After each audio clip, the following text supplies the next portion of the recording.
स्वागत है आप सभी का अथर्व क्लासेस पर। आज की मध्य प्रदेश महिला पर्यवेक्षक की क्लास में हम पांचवा प्रैक्टिस सेट पढ़ेंगे। इससे पहले 4 प्रैक्टिस सेट चैनल पर अपलोड कर दिए गए हैं। तो आज का प्रैक्टिस सेट शुरू करने से पहले आप सभी से अनुरोध है कि वीडियो को पूरा जरूर देखें और हर एक प्रश्न के आंसर कमेंट बॉक्स में जरूर दीजिएगा। इससे आप लोगों को स्वयं एनालिसिस करने का मौका मिलेगा, क्योंकि हर एक प्रैक्टिस सेट में लगभग सभी सब्जेक्ट्स को कवर किया गया है। तो आइए शुरू करते हैं आज की क्लास। क्लास शुरू करने से पहले अगर आपने चैनल सब्सक्राइब नहीं किया है तो चैनल को सब्सक्राइब जरूर करें। तो आइए देखते हैं हम अपना आज का पहला प्रश्न। भारत सरकार द्वारा पोषण संबंधी रक्त अल्पता रोग निरोध कार्यक्रम किस वर्ष आरंभ किया गया था?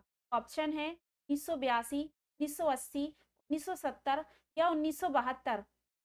प्रश्न का राइट आंसर है ऑप्शन नंबर सी, 1970 में। नेक्स्ट क्वेश्चन है, कई महिलाओं को थोड़ी उबकाई या उल्टी या मॉर्निंग सिकनेस होती है, जो विशेष रूप से किसके दौरान होती है? ऑप्शन है गर्भावस्था के पहले महीने, गर्भावस्था के 1 से 3 महीने, गर्भावस्था के 4 से 6 महीने, गर्भावस्था के 6 से 9 महीने। राइट आंसर है ऑप्शन नंबर बी, गर्भावस्था के 1 से 3 महीने में। नेक्स्ट क्वेश्चन है, आईसीएमआर 2010 के अनुसार 1 से 3 वर्ष आयु वर्ग के बच्चों को प्रतिदिन आवश्यक किलो कैलोरी कितनी आवश्यक है? तो ऑप्शन है 2300 kilo calorie, 1800 kilo calorie, 690 kilo calorie या 1060 किलो कैलोरी। तो आईसीएमआर 2010 के अनुसार जो 1 से 3 वर्ष आयु वर्ग के बच्चे हैं उनको प्रतिदिन जो कैलोरी की मात्रा है वह 1060 किलो कैलोरी है। प्रश्न का राइट आंसर है option number D, 1060 kilo calorie. Next question है, नवजात शिशु को किसकी रोकथाम के लिए ट्रिपल एंटीजन वैक्सीन दिया जाता है? तो ऑप्शन है पोलियो, डिप्थीरिया और टिटनस, डिप्थीरिया काली खांसी और टिटनस, टिटनस ट्यूबरक्यूलोसिस और पोलियो, डिप्थीरिया, टाइफाइड और टिटनस। तो नवजात शिशु को जो 3 बीमारियां हैं उनसे रोकथाम के लिए ट्रिपल एंटीजन वैक्सीन दी जाती है, जिसका नाम है डीपीटी। में 3 बीमारियां डिप्थीरिया, कुकर खांसी और टिटनेस शामिल है। प्रश्न का राइट आंसर है ऑप्शन नंबर बी, डिप्थीरिया, काली खांसी और टिटनेस। नेक्स्ट क्वेश्चन है, गर्भवती महिलाओं के आहार में इनमें से किसे शामिल नहीं किया जा सकता? ऑप्शन है फल व सब्जियां, दूध व दूध के उत्पाद, अल्कोहल व धूम्रपान, अनाज व दालें। प्रश्न का राइट आंसर होगा ऑप्शन नंबर सी, अल्कोहल व धूम्रपान। नेक्स्ट क्वेश्चन है, निम्नांकित प्रयोजनों से स्वास्थ्य पेशेवरों द्वारा 5 भोजन समूह प्रणाली का उपयोग किया जा सकता है? तो ऑप्शन है पोषण संबंधी परामर्श के साथ, भोज्य पदार्थों की लेबलिंग एवं निगरानी तंत्र, रोगी को उपचारात्मक आहार समझाना या उपर्युक्त सभी। प्रश्न का राइट आंसर होगा ऑप्शन नंबर डी, उपर्युक्त सभी। में जो पंचभोज प्रणाली है उसमें भोजन संबंधी परामर्श के साधन, भोज्य पदार्थों की लेबलिंग एवं निगरानी तंत्र, रोगी को उपचारात्मक आहार समझाना, ये सभी शामिल हैं। नेक्स्ट क्वेश्चन है, इनमें से कौन एक आवश्यक अमीनो अम्ल है? तो ऑप्शन है एलानिन, एस्पार्टिक अम्ल, ग्लूटामिक अम्ल या लाइसिन। तो इसमें पूछा गया है कि एक आवश्यक अमीनो अम्ल है, तो प्रश्न का राइट आंसर होगा option number D, lysine. Next question है, एक्सरे के लिए इनमें से कौन उत्तरदायी है? ऑप्शन है जीवाणु, विषाणु, शैवाल या कवक। प्रश्न का राइट आंसर होगा ऑप्शन नंबर बी, विषाणु। तो खसरे के लिए जो उत्तरदायी है वह है विषाणु या वायरस। नेक्स्ट क्वेश्चन है, इनमें से कौन विटामिन शरीर में संश्लेषित हो सकता है? ऑप्शन है vitamin A, vitamin C, vitamin D या विटामिन ई। प्रश्न का राइट आंसर है option number C, vitamin D. Next question है, गर्भवती और स्तनपान करा रही महिलाओं में ईएम को प्रभावित कर सकता है? ईएम जिसका फुल फॉर्म है प्रोटीन एनर्जी मल्न्यूट्रिशन, जैसे कि हिंदी में प्रोटीन ऊर्जा कुपोषण कहा जाता है। तो गर्भवती और स्तनपान करा रही महिलाओं में पीईएम को प्रभावित कर सकता है इनमें से क्या? तो ऑप्शन गर्भस्थ शिशु वृद्धि, स्वस्थ शिशु पोषण स्थिति, स्वस्थ शिशु उत्तरजीविता दर या उपर्युक्त सभी? प्रश्न का राइट आंसर होगा ऑप्शन नंबर डी, उपर्युक्त सभी। नेक्स्ट क्वेश्चन है, गर्भावस्था के दौरान खराब ढंग से नियंत्रित मधुमेह का जोखिम बढ़ा देता है।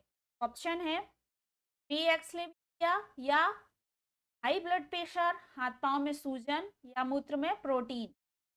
या ऑप्शन नंबर बी है समय से पहले प्रसव, cesarean जन्म या उपर्युक्त सभी। प्रश्न में पूछा गया है कि गर्भावस्था के दौरान खराब ढंग से नियंत्रित मधुमेह डायबिटीज के जोखिम बढ़ जाते हैं, तो किन कारणों से? जिसमें ये तीनों कारण शामिल हैं, तो प्रश्न का राइट आंसर होगा ऑप्शन नंबर डी, उपर्युक्त सभी। नेक्स्ट क्वेश्चन है, नाभि रज्जु या गर्भनाल के संक्रमण के संकेतों में शामिल है। तो ऑप्शन है आधार का लाल या सूजा हुआ दिखना, रक्तस्राव होते रहना, पीला या सफेद मवाद निकलना, उपर्युक्त सभी। प्रश्न का राइट आंसर है ऑप्शन नंबर डी, उपर्युक्त सभी। जो गर्भनाल के संक्रमण के संकेत हैं उसमें आधार का लाल या सूजा दिखना, रक्तस्राव का होते रहना, पीला या सफेद मवाद निकलना, तो ये सभी शामिल हैं। प्रश्न का राइट आंसर होगा option number D. Next question है, कालाजार नियंत्रण कार्यक्रम किस वर्ष आरंभ हुआ? ऑप्शन है 1980-81 के, 1990-91 के बीच, 2000 या 2001 के, 2006 या 2011 के बीच। प्रश्न का राइट आंसर होगा ऑप्शन नंबर बी, 1990-91 के बीच। नेक्स्ट क्वेश्चन है, किस न्यूनता रोग को 3DS या 3DS का रोग कहा जाता है? ऑप्शन है स्कर्वी, बेरीबेरी, पेलाग्रा या रिकेट्स। तो प्रश्न का राइट आंसर होगा option number C, pellagra. Pellagra रोग है जिसे 3DS के नाम से जाना जाता है, 3DS रोग के नाम से जाना जाता है, क्योंकि इसमें 3 रोग शामिल हैं, जिसमें डिमेसिया, डायरिया और डर्मेटाइटिस रोग शामिल हैं। नेक्स्ट क्वेश्चन है, प्रोटीन की कमी से क्या हो सकता है? ऑप्शन है खांसी, जलना, पेशी क्षय या उत्तेजना या जलन खुजली। तो राइट आंसर है ऑप्शन नंबर सी, पेशी क्षय। नेक्स्ट क्वेश्चन है, अवांछनीय परिणामों के जोखिम के बिना गर्भाधान करने हेतु प्रयुक्त आयु रेंज क्या है? ऑप्शन है 17 से 30 वर्ष, 20 से 35 वर्ष, 25 से 40 वर्ष या 25 से 50 वर्ष। प्रश्न का राइट आंसर है ऑप्शन नंबर बी, 20 से 35 वर्ष। नेक्स्ट क्वेश्चन है, एक सब्जी विक्रेता 1 रुपए में 2 की दर से नींबू खरीदता है तथा 3 रुपए में 5 की दर से उन्हें बेचता है, इसका लाभ प्रतिशत कितना है? ऑप्शन है 10%, 15%, 20% या 25%। प्रश्न में कहा गया कि एक सब्जी विक्रेता 1 रुपए में 2 की दर से नींबू खरीदता है और 3 रुपए में 5 की दर से उन्हें बेचता है, तो लाभ का प्रतिशत निकालना है।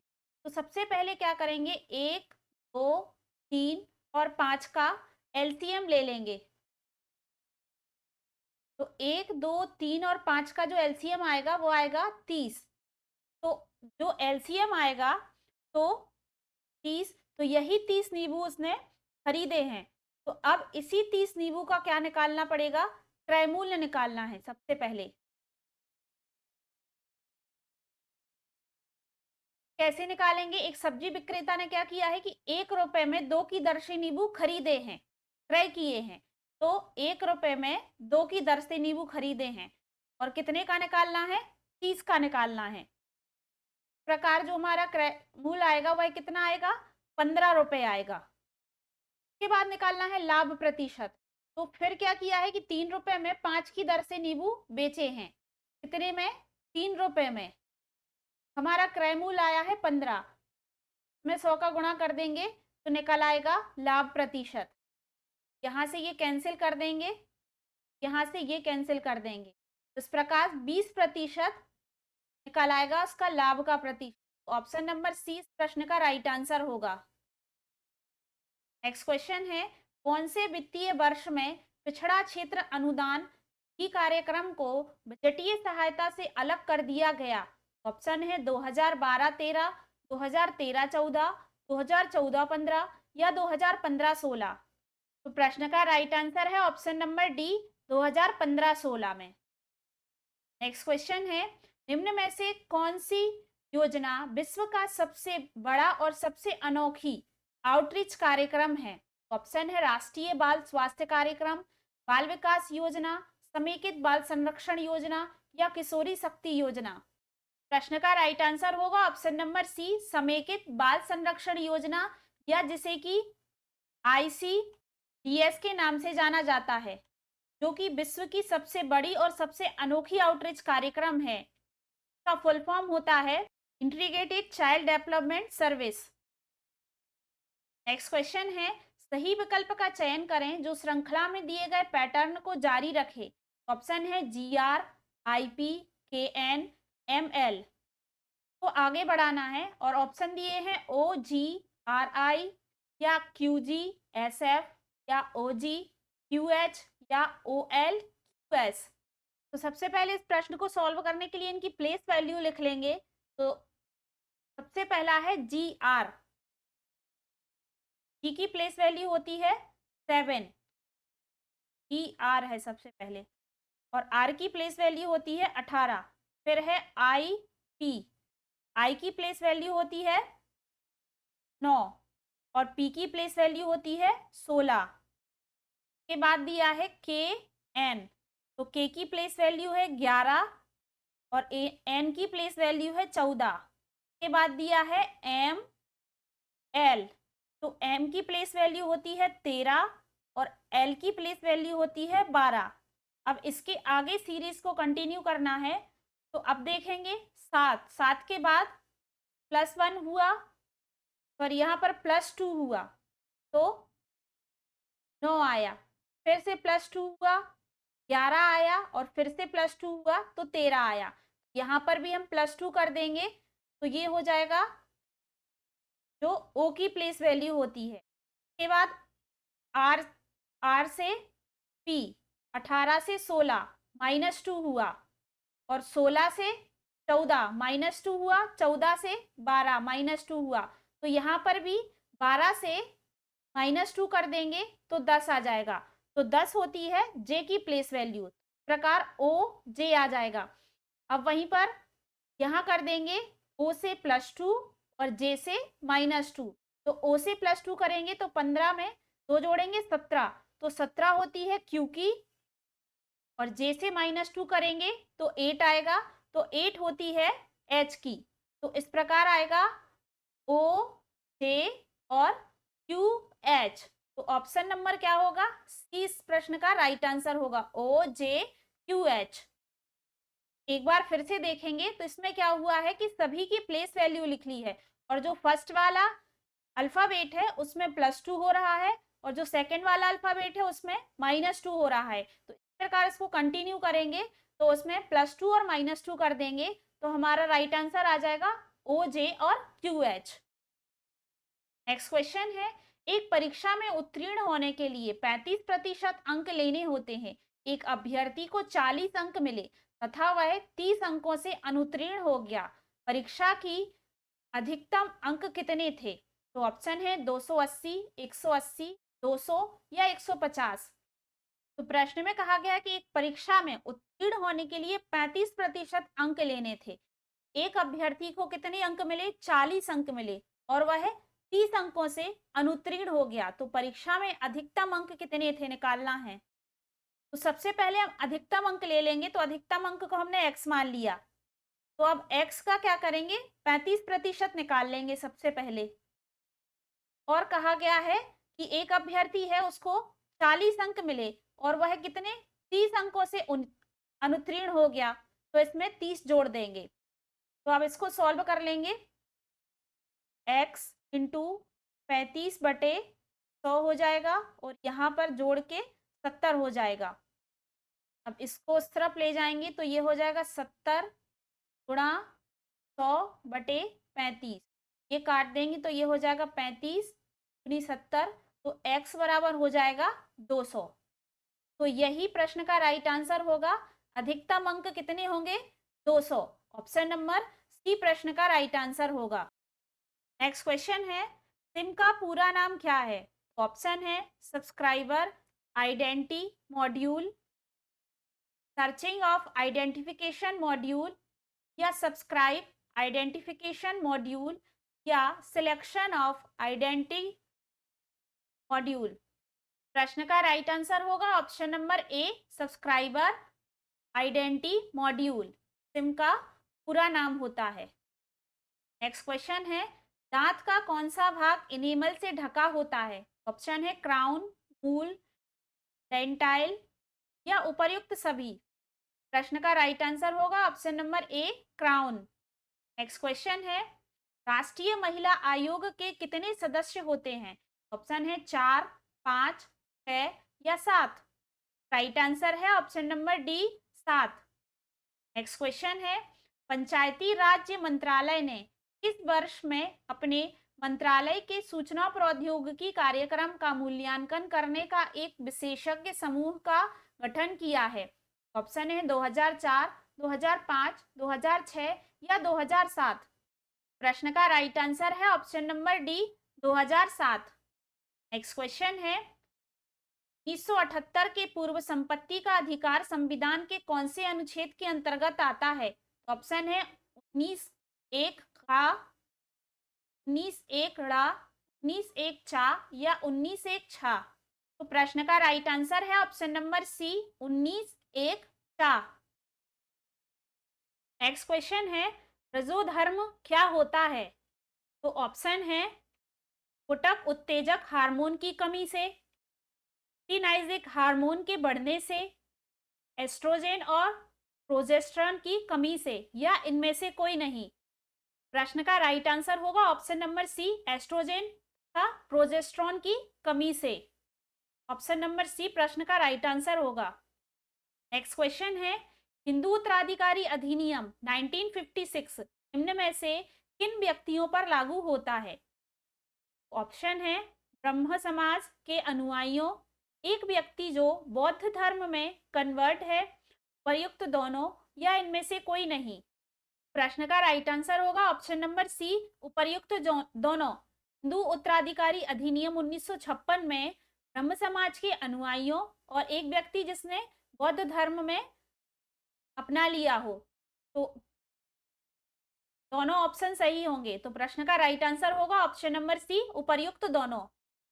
नेक्स्ट क्वेश्चन है, बाल विवाह अधिनियम 2006 के अनुसार महिलाओं में बालक का अर्थ वह व्यक्ति जिसकी उम्र पूरी नहीं हुई है। ऑप्शन है 18, 19, 20 या 21। प्रश्न का राइट आंसर होगा ऑप्शन नंबर ए, 18 वर्ष। तो बाल विवाह अधिनियम 2006 के अनुसार महिलाओं में जो बालक का अर्थ है जिसने अभी 18 वर्ष की उम्र पूरी नहीं की है, बाल विवाह अधिनियम 2006 के अनुसार यदि किसी महिला की 18 वर्ष से कम आयु है तो वह बालक की श्रेणी में आएगा। नेक्स्ट क्वेश्चन है, निम्नलिखित में से कौन सी आकृति संगीतकारों, वाद्य यंत्रों और वायलिन बजाने वालों को प्रदर्शित करती है? तो 4 प्रकार की आकृतियां दी गई हैं। इनमें से बताना है कि संगीतकारों, वाद्यकारों और वायलिन बजाने वालों को प्रदर्शित करती है। इस प्रश्न का राइट आंसर होगा ऑप्शन नंबर ए, क्योंकि संगीतकार जो कि वाद्यकार और वायलिन बजाता है, तो ऑप्शन नंबर ए इसका राइट आंसर होगा, जो कि इसी संगीतकार से संबंधित है दोनों। नेक्स्ट क्वेश्चन है, यदि लाल को काला कहा जाता है, नारंगी को पीला कहा जाता है और नीला को बैंगनी कहा जाता है, तो लाल कमल का रंग क्या होगा? ऑप्शन है नारंगी, बैंगनी, काला या नीला। तो प्रश्न में कहा गया है कि लाल कमल का रंग क्या होगा। तो अगर लाल को काला कहा जाता है तो प्रश्न का राइट आंसर क्या होगा? ऑप्शन नंबर सी, काला। नेक्स्ट क्वेश्चन है, किस सामाजिक दार्शनिक ने समाजशास्त्र को सामाजिक भौतिकी कहा था? ऑप्शन है अगस्त, वुल्फ्रेड पेरेटो, मैक आइवर या हर्बर्ट स्पेंसर। प्रश्न का राइट आंसर होगा ऑप्शन नंबर ए, अगस्त ने। नेक्स्ट क्वेश्चन है, एक टीम के सदस्यों को इस प्रकार पार प्रदर्शित क्रॉस ट्रेंड किया गया है कि हर व्यक्ति अन्य सभी टीम सदस्यों के दायित्वों का निर्वहन करने में सक्षम है। ऑप्शन है कार्यात्मक, पार कार्यात्मक, बहुकार्यात्मक या स्वनिर्देशित। तो राइट आंसर होगा ऑप्शन नंबर सी, बहुकार्यात्मक। नेक्स्ट क्वेश्चन है, इनमें से कौन एक द्वितीयक समूह है? तो ऑप्शन है एकल परिवार, मित्र या समकक्ष समूह, संघ या संयुक्त परिवार। तो एक द्वितीयक समूह अर्थात संघ से है। प्रश्न का राइट आंसर होगा ऑप्शन नंबर सी, संघ। नेक्स्ट क्वेश्चन है, समस्या हल करने की एक विधि में समूह के सभी सदस्य का एक निर्णय को पूरी तरह स्वीकार कर लेते हैं और उसे समर्थन देते हैं। ऑप्शन है मानदंड, समझौता, लक्ष्य या आम सहमति। राइट आंसर है ऑप्शन नंबर डी, आम सहमति। नेक्स्ट क्वेश्चन है, संचार डैश प्रदान करने का कार्य करता है। तो ऑप्शन है प्रशिक्षण, सूचना, ज्ञान या संदेशों। तो राइट आंसर होगा ऑप्शन नंबर बी, सूचना। तो संचार सूचना प्रदान करने का कार्य करता है। क्वेश्चन है, मनुष्य एक सामाजिक प्राणी है, यह किसने कहा था? तो ऑप्शन है काम्टे, अरस्तु, प्लेटो, कार्ल मार्क्स। तो राइट आंसर होगा ऑप्शन नंबर बी, अरस्तु। नेक्स्ट क्वेश्चन है, सामाजिक क्षेत्र में शामिल हैं। तो ऑप्शन है स्वास्थ्य व शिक्षा, आर्थिक नीति, आवास, उपयुक्त सभी। प्रश्न का राइट आंसर होगा ऑप्शन नंबर डी, उपर्युक्त सभी। तो सामाजिक क्षेत्र में स्वास्थ्य व शिक्षा, आर्थिक नीति, आवास, ये सभी शामिल हैं। नेक्स्ट क्वेश्चन है, लक्ष्य में मदद करते हैं। ऑप्शन है संचार करने, सफल होने, कार्य करने या प्रेरित करने। राइट आंसर होगा ऑप्शन नंबर ए, संचार करने। नेक्स्ट क्वेश्चन है, सामाजिक समूह कार्य में क्षेत्र कार्य अर्जित करने में क्या सहयोग करता है? ऑप्शन है ज्ञान, कौशल, रवैया या उपर्युक्त सभी। तो राइट आंसर होगा ऑप्शन नंबर डी, उपर्युक्त सभी। सामाजिक समूह कार्य में क्षेत्र कार्य अर्जित करने में ज्ञान, कौशल, रवैया, ये सभी सहयोग करते हैं। नेक्स्ट क्वेश्चन है, केंद्र सरकार के विकास व्यय में शामिल होता है। तो ऑप्शन है रक्षा व्यय, आर्थिक सेवाओं पर होने वाला व्यय, सामाजिक और सामुदायिक सेवाओं पर होने वाला व्यय, राज्यों को अनुदान। राइट आंसर है ऑप्शन नंबर ए, रक्षा व्यय। नेक्स्ट क्वेश्चन है, निम्नांकित में से कौन अशाब्दिक संचार है? तो ऑप्शन है चेहरे के हाव भाव, दिखावट या रंग रूप, रूपरंग, मुद्रा या उपर्युक्त सभी। तो राइट आंसर होगा ऑप्शन नंबर डी, उपर्युक्त सभी। अशाब्दिक संचार के शामिल हैं चेहरे के हाव भाव, दिखावट या रूपरंग, मुद्रा। तो ये सभी अशाब्दिक संचार हैं। नेक्स्ट क्वेश्चन है, इनमें से कौन समूह चिंतन का एक लक्ष्य नहीं है? ऑप्शन है असुरक्षितता के भ्रम, अंतर्निहित समूह नैतिकता में विश्वास, पथ से विचलित होने वालों पर सीधा दबाव डालना, सदस्यों द्वारा आत्मवर्जन या सेल्फ सेंसरशिप। राइट आंसर होगा ऑप्शन नंबर ए, असुरक्षितता के भय, भ्रम। प्रश्न में पूछा गया है कि समूह चिंतन का एक लक्ष्य नहीं है, तो बाकी तीन ऑप्शन जिसमें दिया गया है अंतर्निहित समूह नैतिकता में विश्वास, जो कि एक समूह चिंतन का लक्ष्य है, पथ से विचलित होने वालों पर सीधा दबाव डालना, सदस्यों द्वारा आत्मवर्जन, तो ये तीनों ऑप्शन समूह चिंतन के लक्ष्य हैं। असुरक्षितता के भ्रम, यह समूह चिंतन का लक्ष्य नहीं है। तो प्रश्न का right answer option number A होगा। नेक्स्ट क्वेश्चन है, इनमें से कौन टीम विकास का एक चरण नहीं है? तो ऑप्शन है रचना या फार्मिंग, निर्णय, स्थगन या धाबा। तो राइट आंसर है ऑप्शन नंबर बी, निर्णय। नेक्स्ट क्वेश्चन है, इनमें से कौन संचार का सबसे प्रभावशाली तरीका है? ऑप्शन है शाब्दिक, अशाब्दिक, लिखित या उपर्युक्त सभी। राइट आंसर होगा ऑप्शन नंबर सी, लिखित। तो संचार का सबसे प्रभावशाली तरीका लिखित है।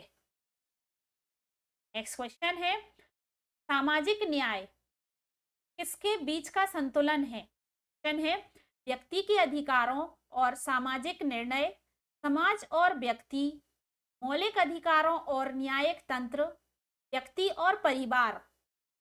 राइट आंसर होगा ऑप्शन नंबर ए, व्यक्ति के अधिकारों और सामाजिक निर्णय। नेक्स्ट क्वेश्चन है, विकास की किस अवस्था में बच्चे कल्पनाशीलता वाले खेल में सक्रिय रूप से भाग लेते हैं? ऑप्शन है शैशवावस्था, प्रारंभिक बाल्यावस्था, मध्य बाल्यावस्था या उपर्युक्त में से कोई नहीं। प्रश्न का राइट आंसर होगा ऑप्शन नंबर बी, प्रारंभिक बाल्यावस्था। तो विकास की जो अवस्था है जिसमें बच्चे कल्पनाशीलता वाले गेम में सक्रिय रूप से भाग लेते हैं, वह है प्रारंभिक बाल्यावस्था। नेक्स्ट क्वेश्चन है, आरंभिक बाल्यावस्था की शिक्षा बच्चों की आवश्यकताओं को पूरा करने के अवसर प्रदान करने की एक प्रक्रिया है। ऑप्शन है शैक्षिक, सामाजिक, विकासात्मक या उपर्युक्त में से कोई नहीं। प्रश्न का राइट आंसर होगा ऑप्शन नंबर सी, विकासात्मक प्रक्रिया। तो जिसमें आरंभिक बाल्यावस्था की शिक्षा बच्चों की जो आवश्यकताओं को पूरा करने के अवसर प्रदान करती है, वह एक विकासात्मक प्रक्रिया है। नेक्स्ट क्वेश्चन है, प्लूटो और अरस्तु जैसे दार्शनिक ज्ञान की एकता के बारे में क्या विश्वास करते हैं? ऑप्शन है इसे ज्ञान के व्यापक सिद्धांत में एकीकृत किया जा सकता है, यह पहले ही हासिल किया जा चुका है, 20वीं सदी में इसकी खाक खराब हो, इनमें से कोई नहीं। प्रश्न का राइट आंसर होगा ऑप्शन नंबर ए, इसे ज्ञान के व्यापक सिद्धांत में एकीकृत किया जा सकता है। आइए देखते हैं नेक्स्ट क्वेश्चन, विकास के चरणों के संदर्भ में 2 से 6 वर्ष तक की अवस्था को क्या कहा जाता है? ऑप्शन है प्रारंभिक बाल्यावस्था, मध्य बाल्यावस्था, शैशवावस्था या किशोर अवस्था। प्रश्न का राइट आंसर होगा ऑप्शन नंबर ए, प्रारंभिक बाल्यावस्था। 2 से 6 वर्ष तक की अवस्था को प्रारंभिक बाल्यावस्था कहा जाता है। नेक्स्ट क्वेश्चन है, इनमें से कौन सा बच्चा मध्य बाल्यावस्था में होगा? ऑप्शन है एक बच्चा जो काल्पनिक खेल के दौरान सामाजिक भूमिकाओं की नकल करना शुरू कर देता है, एक बच्चा जिसने नियमों के अर्थ की समझ विकसित कर ली है और तर्क कर सकता है, या एक बच्चा जो संभावित कारणों की परिकल्पना कर सकता है और तदनुसार जटिल प्रयोगों की योजना बना सकता है, या एक बच्चा जो अभी स्थूल कौशल दिखाना शुरू कर रहा है, जैसे एक पेंसिल और एक ऐसी अन्य वस्तुओं को पकड़ना। तो प्रश्न का राइट आंसर होगा ऑप्शन नंबर बी, एक बच्चा जिसने नियमों के अर्थ की समझ विकसित कर ली है और तर्क कर सकता है। तो प्रश्न में कहा गया है मध्य बाल्यावस्था, जो कि 6 से 12 वर्ष तक मानी गई है। तो 6 से 12 वर्ष की आयु में बच्चा नियमों के अर्थ समझ सकता है और उसके तर्क करने लगता है। प्रश्न का राइट आंसर होगा option number B. Next question है, शिशु लगभग किस आयु के दौरान किसी अनजान व्यक्ति को देखकर भयभीत होकर रोने लगता है? ऑप्शन है 5 से 6 माह, 7 से 6 माह, 8 से 12 माह या 2 से 6 माह। प्रश्न का राइट आंसर होगा ऑप्शन नंबर सी, 8 से 12 माह। तो शिशु लगभग 8 से 12 माह के दौरान किसी अनजान व्यक्ति को देखकर भयभीत होकर रोने लगता है। नेक्स्ट क्वेश्चन है, माता पिता की अनुपस्थिति में बच्चों की मूल जरूरतों को पूरा करने के लिए उनकी देखभाल करना क्या कहलाता है? तो ऑप्शन है डे केयर, क्रैच, संस्था या वैकल्पिक देखरेख। तो प्रश्न का राइट आंसर होगा ऑप्शन नंबर बी, क्रैच, या जिसे कि शिशु गृह भी कहा जाता है। तो जिसमें माता पिता की अनुपस्थिति में बच्चों की जो मूल जरूरतें हैं उनको पूरा करने के लिए उनकी देखभाल करना शिशु गृह या क्रैच कहलाता है। नेक्स्ट क्वेश्चन है, विकासात्मक परिवर्तनों के आधार पर प्रारंभिक बाल्यावस्था कितने भागों में बांटी जा सकती है? ऑप्शन है 2, 3, 4 या 5। तो यहाँ पर प्रश्न में आप प्रारंभिक बाल्यावस्था की जगह केवल बाल्यावस्था कर लीजिए। विकासात्मक परिवर्तनों के आधार पर बाल्यावस्था को कितने भागों में बांटा जा सकता है? तो वह है 3 भागों में प्रारंभिक बाल्यावस्था, मध्य बाल्यावस्था और उत्तर बाल्यावस्था। तो बाल्यावस्था के ये 3 भाग हैं। तो प्रश्न का राइट आंसर होगा option number B, 3। Next question है, जन्म से लेकर 1 वर्ष आयु तक की अवधि को क्या कहते हैं? हालांकि कुछ विशेषज्ञ शैशवावस्था को कितने वर्ष तक मानते हैं? तो ऑप्शन है शैशवावस्था 2, बाल्यावस्था 3, किशोरावस्था 6 या इनमें से कोई नहीं। तो प्रश्न का राइट आंसर होगा ऑप्शन नंबर ए, शैशवावस्था 2। तो जन्म से लेकर 1 वर्ष तक की आयु की अवधि को शैशवावस्था कहते हैं और कुछ विशेषज्ञ शैशवावस्था को 2 वर्ष तक मानते हैं। नेक्स्ट क्वेश्चन है, ब्लैंक्स एक प्रकार की संस्थागत व्यवस्था है जिसे विशेष रूप से शिशुओं और छोटे बच्चों की घर में देखभाल करने वालों की अनुपस्थिति में वैकल्पिक देखभाल के लिए बनाया गया है। ऑप्शन है स्कूल, डे केयर, शिशुगृह या क्रैच, कोई नहीं। तो प्रश्न का राइट आंसर होगा ऑप्शन नंबर सी, शिशुगृह या क्रैच। तो शिशुगृह ऐसी संस्थागत व्यवस्था है जिसमें विशेष रूप से शिशुओं और छोटे बच्चों को घर में देखभाल करने वालों की अनुपस्थिति में वैकल्पिक देखभाल के लिए बनाया गया है। नेक्स्ट क्वेश्चन है, डे केयर सेंटर क्या है? ऑप्शन है बच्चों की घर में देखभाल करने वालों की अनुपस्थिति में वैकल्पिक देखभाल के लिए बनाया गया एक प्रकार का पार्क, ए व बी दोनों, दिन में देखभाल करने वाले केंद्र जिसमें शिशु और विद्यालय पूर्व बच्चों की घर में प्रमुख देखभालकर्ता की अनुपस्थिति में विद्यालय पूर्व वर्षों में देखभाल की जाती है। तो प्रश्न का राइट आंसर होगा option number D, day care centre क्या है? दिन में देखभाल करने वाले केंद्र होते हैं जिसमें शिशु और विद्यालय पूर्व बच्चों की घर में प्रमुख देखभालकर्ता की अनुपस्थिति में विद्यालय पूर्व वर्षों में देखभाल की जाती है। नेक्स्ट क्वेश्चन है, 2 से 3 वर्ष के बच्चों को क्या कहा जाता है? तो ऑप्शन है शिशु, डॉल्टर, बालक या वयस्क। तो 2 से 3 वर्ष के बच्चों को डॉटलर कहा जाता है। प्रश्न का राइट आंसर होगा ऑप्शन नंबर बी, डॉटलर। नेक्स्ट क्वेश्चन है, डैश आयु तक के आयु के बच्चों को पूर्व स्कूलगामी बच्चा या विद्यालय पूर्व बच्चा माना जाता है। तो ऑप्शन है 1 से 6 वर्ष, 2 से 6 वर्ष, ए व बी या इनमें से कोई नहीं। प्रश्न का राइट आंसर होगा ऑप्शन नंबर ए, 1 से 6 वर्ष तक के बच्चों को पूर्व स्कूलगामी बच्चा या विद्यालय पूर्व बच्चा माना जाता है। नेक्स्ट क्वेश्चन है, प्रारंभिक बाल्यावस्था देखभाल एवं शिक्षा कार्य क्षेत्र में उपलब्ध कुछ सामान्य सेवाएं निम्न हैं। तो जिसमें शिशु देखभाल केंद्र, day care centre, nursery school, गैर सरकारी संगठन या एनजीओ, समेकित बाल विकास सेवाएं, आईसीडीएस या उपर्युक्त सभी। तो प्रश्न का राइट आंसर होगा ऑप्शन नंबर डी, उपर्युक्त सभी। तो प्रारंभिक बाल्यावस्था देखभाल शिक्षा कार्य क्षेत्र में उपलब्ध जो कुछ सामान्य सेवाएं हैं जिसमें डे केयर सेंटर, सरकारी संगठन और समेकित बाल विकास, तो यह सभी शामिल हैं। तो आज की क्लास यहीं पर समाप्त करते हैं। आशा करते हैं आज की क्लास आपको पसंद आई होगी। अगर वीडियो पसंद आई है तो वीडियो को लाइक करें और ज़्यादा से ज़्यादा लोगों तक शेयर करें। और अगर आपने अभी तक चैनल सब्सक्राइब नहीं किया है तो चैनल को सब्सक्राइब जरूर करें। जल्दी हम अपने अगले प्रैक्टिस सेट के साथ मिलते हैं। धन्यवाद।